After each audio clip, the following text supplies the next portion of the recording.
మత్తయి మత్తయి సువార్త 1వ అధ్యాయం 18 నుంచి 23 వరకు చదువుకుందాం.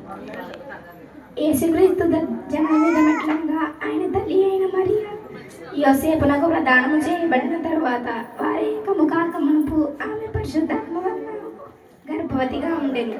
ఆమె భర్త అయిన యోసేపు నీతిమంతుడై ఉండి ఆమె అవమానపరచనల్లగా రహస్యముగా ఆమెను విడనాడ ఉద్దేశించను.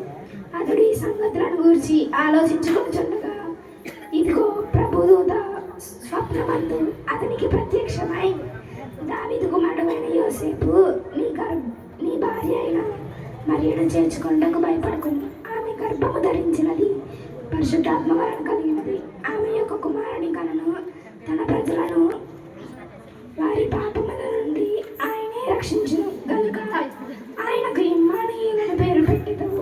ఇదిగో కన్యక గర్భవతి అయి కుమారుని కనను. ఆయనకు ఇమ్మానుయేలను పేరు పెట్టదు అని ప్రభు తన ప్రవక్త ద్వారా పలికిన మాట నెరవేరునట్లు ఇదంతయు జరిగెను. ఇమ్మానుయేలు అని పేరునకు అర్థము భాషాంతరమున దేవుడు మనకు తోడని అర్థం. చిన్న వాక్యం దేవుడు